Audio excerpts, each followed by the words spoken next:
Olá, bom dia. Obrigado mais uma vez pela sua companhia. Está começando mais um programa Agronegócio e eu desejo a você um dia muito abençoado. No programa de hoje nós vamos comentar de uma plataforma que determina o índice de quebra de safra de soja. Você vai acompanhar uma entrevista com um especialista em produção de comida para o rebanho bovino. Você vai ver que o milheto é uma excelente alternativa para a época da seca. E você vai ver que o mercado do milho apresenta sinais reais de aumento de preços. Vou conversar com Luiz Antônio Monteiro, diretor técnico da Nutroeste, e nós vamos falar sobre recuperação de pastagens, um tema pontual para quem quer continuar nas atividades de produção de leite ou carne. O programa Agronegócio já está no ar.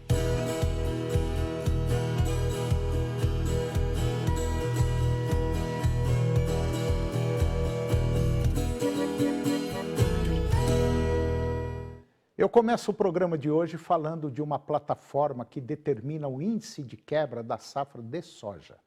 A variabilidade climática continua a ser um fator determinante na produção agrícola brasileira e os produtores enfrentam um cenário desafiador devido a eventos climáticos extremos agora que estão acontecendo nos últimos anos. E dentro desse contexto, a plataforma de análises Rural.uno desenvolveu o índice de quebra de safra de soja, denominado de IQ, para fornecer uma ferramenta precisa de monitoramento e precisão de riscos relacionados a fatores climáticos na produção de soja. Na região centro-oeste, a influência do El Niño trouxe problemas significativos, como a escassez de chuvas e temperaturas extremamente altas, impactando negativamente a região na época do plantio. Em áreas específicas, como o norte e oeste do Mato Grosso, a combinação desses fatores resultou em atrasos no plantio e, em alguns casos, replantio. Embora seja cedo para estimar a redução da produtividade, especialmente em uma região tão crucial, já se observa a possibilidade de quebra de safra, especialmente nas áreas mais afetadas pelas condições hídricas desfavoráveis. Mais de 60% da soja brasileira está, neste momento, em estágio de crescimento vegetativo e o período de enchimento de grão se aproxima. A regularização climática torna-se crucial e informações precisas sobre a safra se tornam cada vez mais essenciais. E diante desse cenário, a monitorização cuidadosa desta safra permanece uma prioridade para enfrentar os desafios climáticos e garantir o sucesso da produção agrícola no Brasil. E agora vamos comentar do mercado do milho, que apresenta sinais reais de aumento de preços da saca. Os preços do milho continuam em ascensão em diversas regiões monitoradas pelo CPEA, atingindo a marca expressiva de aproximadamente R$ 70 por saca de 60 quilos, de acordo com o indicador Exalc BMF-Bovespa, lá em Campinas, no estado de São Paulo. E essa tendência de alta resultou em uma valorização de 9% até o último dia 14 de dezembro, conforme apontam os dados do CPEA. Os pesquisadores do Centro de Estudos Avançados em Economia Aplicada destacam que a forte retração por parte dos vendedores está impactando o ritmo das negociações no mercado nacional de milho. Preocupações relacionadas às condições climáticas e possíveis impactos futuros na oferta têm mantido os produtores cautelosos, contribuindo para um ambiente de negócios mais lento no mercado spot. Enquanto isso, do lado da demanda, consumidores mostram uma necessidade crescente de repor estoques, especialmente neste final de ano. Paralelamente, as exportações do cereal estão em alta, refletindo uma demanda internacional aquecida. As projeções da Companhia Nacional de Abastecimento, a Conab, indicam uma redução de 9% na área destinada ao milho para a safra verão 23-24, em comparação com a safra anterior. Isso resultaria em uma produção estimada de 25,3 milhões de toneladas, uma queda de 7,5% em relação à temporada passada. E agora você vai ver em nossa retrospectiva uma entrevista que eu fiz sobre a produção de milheto para silagem, uma alternativa que pode contribuir em muito para a produção de leite e carne. Confira.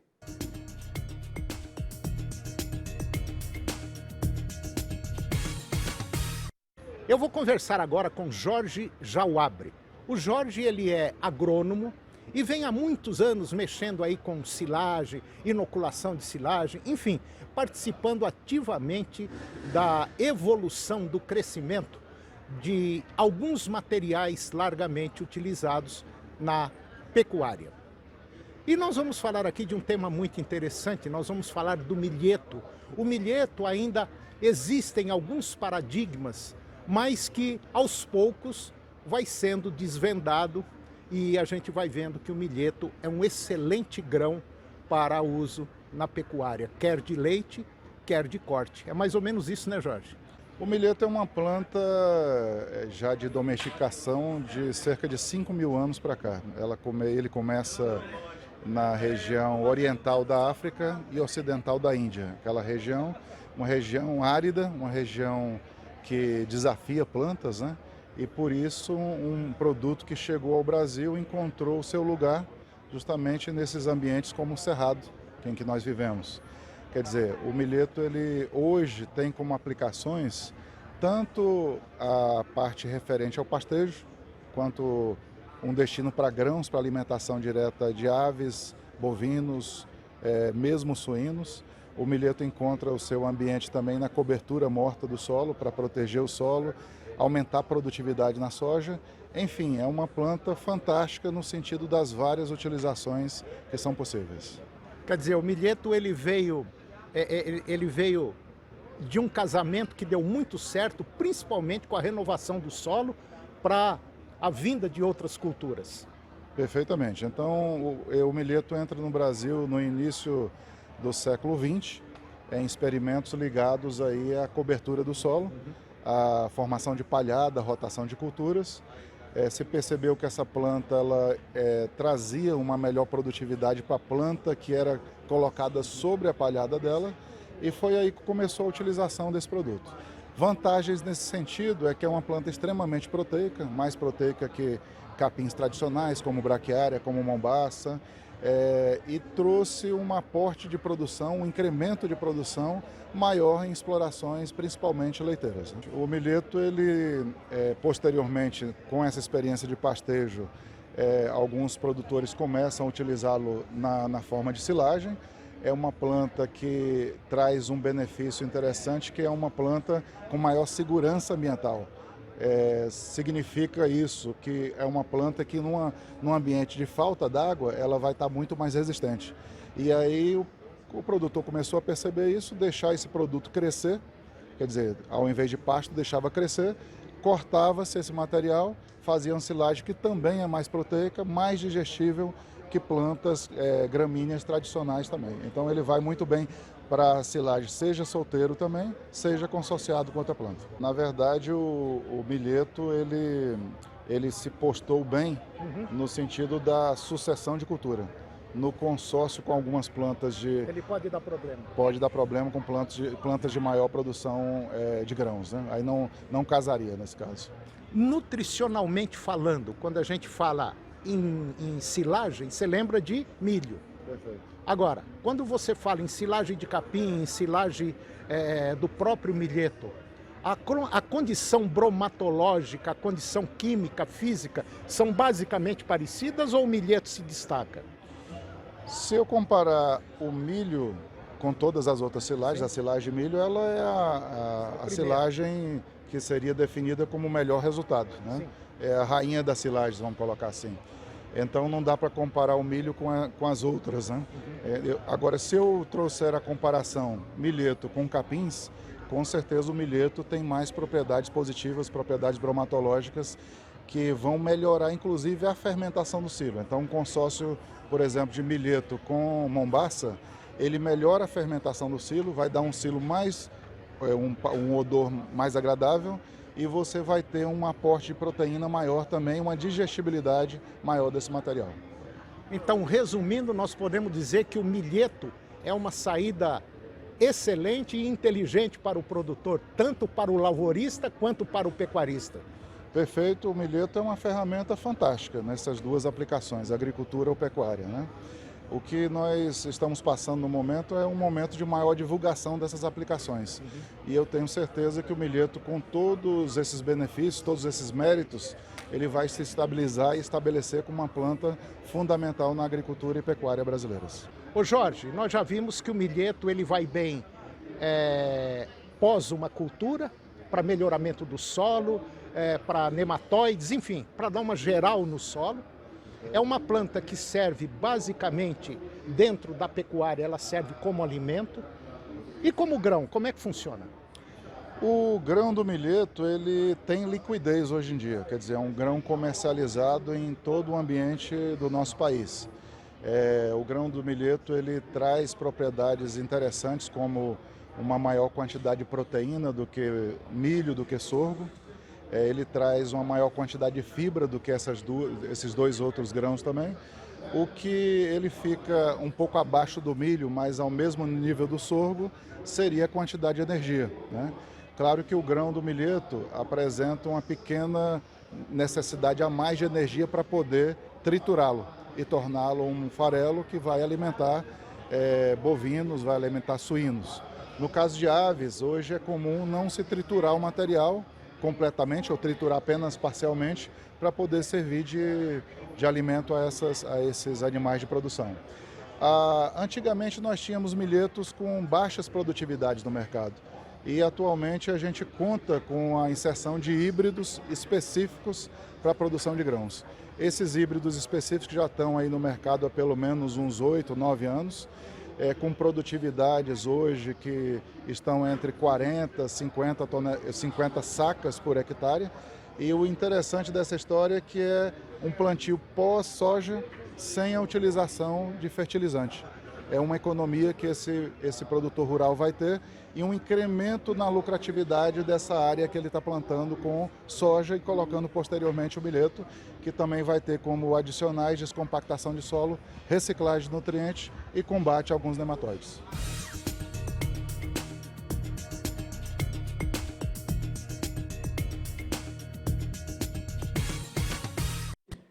E depois do intervalo nós vamos comentar do fenômeno climático El Niño, que a cada dia que passa surge uma nova realidade. E eu vou conversar com Luiz Antônio Monteiro, diretor técnico da Nutro-Oeste, e nós vamos falar sobre recuperação de pastagens, um tema pontual para quem quer continuar nas atividades de produção de leite ou corte. Nós voltamos já, é um minuto só.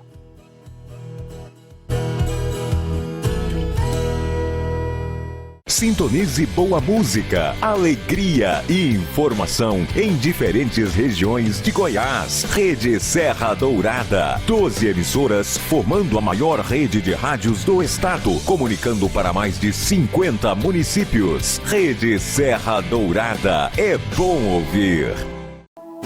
Canal TV Agro. Apoio Planalto Máquinas Agrícolas, Revendedor Valtra. Goiânia, Jussara, Itumbiara e Porangatu. Estância Bahia Leilões. Estância Bahia, a serviço da pecuária brasileira. Europoços Artesianos. Poços com até 800 metros de profundidade. Nutro-Oeste, Nutrição Animal. Tecnologia de resultados a serviço do pecuarista. Volumoso X-Gold Pasto. Pastagens com raízes profundas.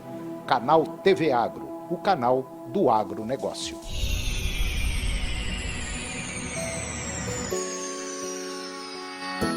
O que é o Senar Mais? É um programa do Senar que leva assistência técnica e gerencial para vocês produtores. Um técnico de campo irá te acompanhar por 2 anos. Ele fará um diagnóstico da sua fazenda, faz um planejamento junto com você, te orienta sobre tecnologias, manejo, oferecendo cursos para qualificação e o principal, fará o gerenciamento mensal da sua atividade.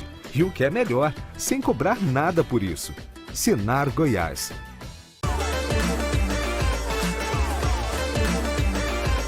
Pode Opar, que é o podcast da Rádio 99,5. Deus mandou essa música na minha cabeça. É começando que a gente entende a necessidade de evoluir. Se inscreva no canal, ative o sininho. Um beijo pra vocês. Até o nosso próximo Pode Opar.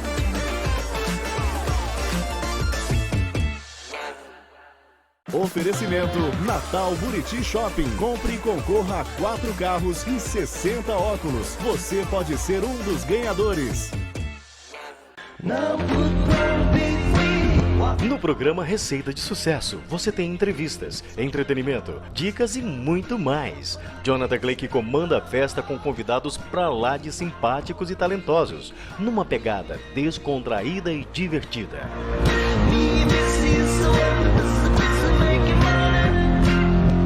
Programa Receita de Sucesso, todos os sábados, às 9 da manhã, na TV Serra Dourada.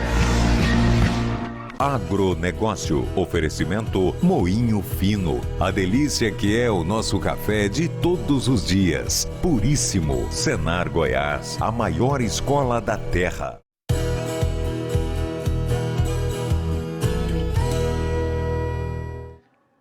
Nós estamos de volta e agora vamos comentar dos problemas que a Terra, o planeta, vai enfrentar no próximo ano com o fenômeno El Niño. A influência das emissões de gases poluentes e do fenômeno climático El Niño, que deve se manter ativo por mais 6 meses, poderá fazer com que 2024 seja ainda mais quente do que 2023, ano que bateu recordes históricos de temperatura. E agora, recente, em uma entrevista à agência turca Anadolu, Sara Kapinik, ela é cientista, chefe da National Oceanic and Atmospheric Administration, ou seja, resumindo, é o NOAA. Ela explica que desde outubro deste ano, 50% do oceano está vivendo em uma onda de calor marinha e, por consequência, os termômetros da Terra também atingem seus picos. O NOAA, que é uma agência de condição climática mundial, prevê que o pico do El Niño aconteça até o primeiro mês deste ano, até janeiro, aumentando as chances de ocorrerem novas ondas de calor e eventos climáticos extremos neste período, uma vez que a temperatura mundial costuma seguir o fenômeno. Segundo a pesquisadora do NOAA, 2023 está a caminho de ser o ano mais quente já registrado e a expectativa é que o próximo ano seja ainda mais quente. A especialista também cita a emissão de gases poluentes na atmosfera como um dos principais responsáveis pelo cenário climático. Para ela, as temperaturas mundiais devem continuar a subir à medida que o El Niño atinge o pico, colocando o mundo numa posição delicada durante o verão no hemisfério norte, com temperaturas globais elevadas, maior probabilidade de ondas de calor e outros eventos climáticos extremos.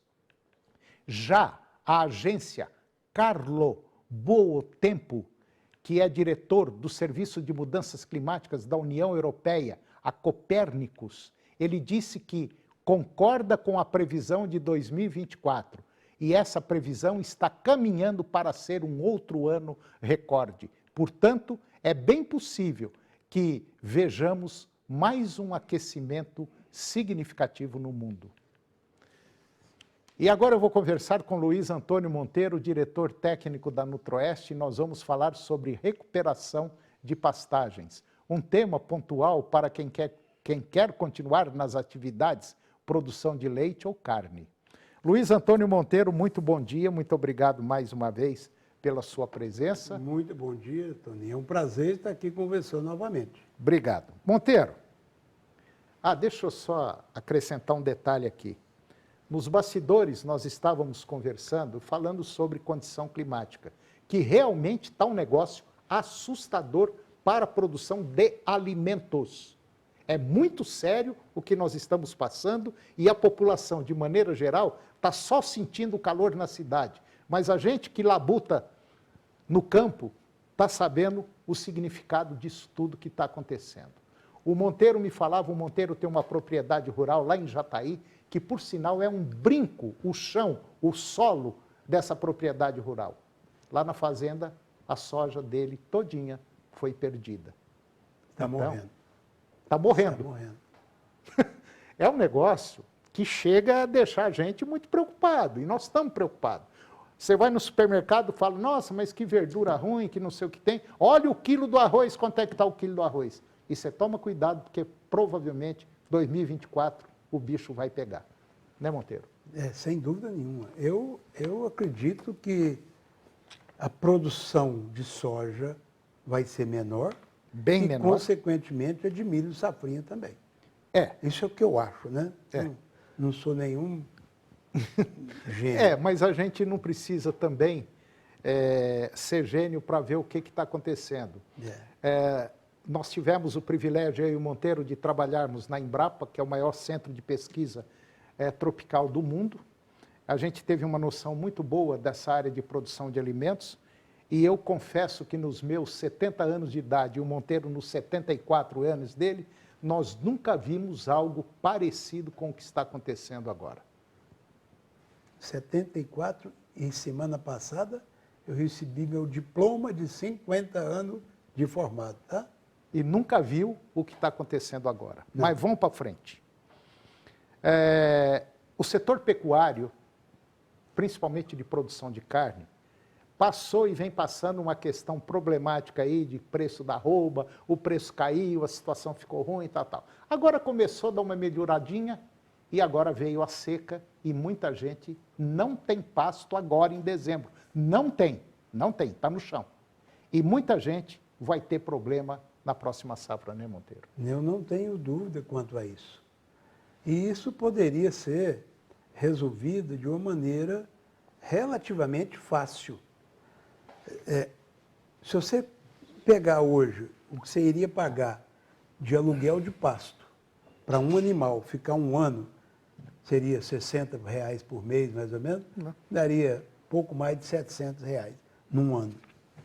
Só de aluguel. Hein? Só de aluguel. Só de aluguel. Esse dinheiro, se você investir no primeiro ano em calagem, você não vai gastar tudo. R$720 é mais do que o que você necessita para fazer a calagem de 1 hectare. E você fazendo calagem de 1 hectare, essa calagem seria aí, dependendo da análise, mas não vai diferir muito, algo em torno de 3 toneladas por hectare. Um ano depois, essa pastagem está completamente diferente. E é uma calagem de superfície, sem incorporação. Ela demora um pouco mais para fazer efeito, mas faz um efeito muito bom. E o que acontece nessa pastagem? Um ano depois, muito provavelmente, ela vai ter uma capacidade de suporte de mais uma cabeça por hectare, no mínimo, em relação ao que tinha no ano anterior. Então, o aluguel de pasto vira pasto seu. E, nos anos seguintes, você vai poder fazer adubação, já que provavelmente o alumínio desceu a praticamente zero, você pode fazer adubação fosfatada, depois a adubação potássica e adubação nitrogenada. Isso vai elevar absurdamente a sua capacidade de suporte. Mas tem que ser feito. Se não se fizer nada, vai permanecer como está. E principalmente num ano atípico como esse que nós estamos vivendo agora, e que existe ainda a probabilidade das coisas continuarem por mais alguns meses, significa dizer que a hora que nós chegarmos lá para fevereiro, março, provavelmente nós vamos ainda estar sem pasto. Sem dúvida. E aí o seu custo de produção, o seu custo, a sua situação vai ser da seguinte maneira: ou você entrega o gado para outro que tem pasto, ou então você tem que fazer um coxo muito bom, comprar produto pronto e dar para o seu gado para não morrer de fome. Você pode fazer um confinamento com ração total. Você pode fazer um confinamento, que já existe, a ração pronta, no caso do Monteiro aqui da Nutro-Oeste, ele já tem o produto pronto, basta colocar no coxo, se você tiver água, tudo bem. E é muito interessante isso, porque é uma saída para quem não tem pasto e principalmente para quem tem vaca pouco produtiva, vaca falhada, por exemplo. Então, é muito importante você mandar dar um toque nas suas vacas e retirar a vaca que esteja menos produtiva. E com relação à calagem, Toninho, é importante que essa calagem seja feita no período chuvoso. Então, nós estamos na época de se aplicar esse calcário. E, mesmo com pouca chuva, nós temos ainda alguma umidade, esse calcário vai reagir e durante o período de chuva e vai diminuir a acidez do solo. Monteiro, nós temos aí uns 2 minutos e meio de programa. Eu queria que você resumisse o que esse pecuarista, não precisa citar o nome não e nem o local, o que ele está fazendo agora que ele está sem pasto? Eu tenho alguns clientes que estão confinando vacas e novilhas. Eu tenho um, por exemplo, que compra uma vaca ou uma novilha, trata dela durante 60 dias com a ração total. A ração total é que não exige volumoso. 60 dias depois, ele abate essa vaca.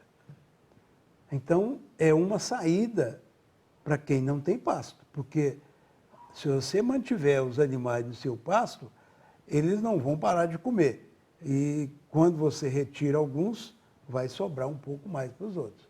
Mas, sem fazer uma correção de solo, a probabilidade de recuperação da pastagem degradada é muito baixa. Tá, então a saída que alguns pecuaristas, clientes seus, tá utilizando, fecha o animal num piquete, ração total, 60, 80 dias ali confinado e manda para o abate. É isso que está acontecendo. Exatamente. E só para finalizar, que falta 1 minuto. Dá retorno?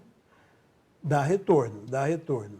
Quando você trata de uma vaca nessas condições, ela tem um ganho de peso aproximado de 1,5 kg por dia e custa alguma coisa em torno de R$12 por dia. Então é só fazer o cálculo que você vai descobrir que dá retorno. E esse ganho de 1,5 kg por dia tem um ganho de carcaça de mais ou menos 65% a 67%. Entendi. Entendeu? Tá. Esse assunto, a gente vai lá nessa fazenda desse produtor dele, fazer essa reportagem e mostrar para vocês aqui do nosso programa. Monteiro, muito obrigado mesmo por essa conversa que nós tivemos e até o próximo encontro. Eu que agradeço vir aqui conversar. Obrigado. E o programa de hoje chegou ao fim. Eu termino o nosso programa com a seguinte frase: vá até onde a sua vista alcançar. E ao chegar lá, você sempre conseguirá enxergar mais longe. Um grande abraço, muito obrigado pela sua companhia, que Deus nos abençoe e até o próximo programa.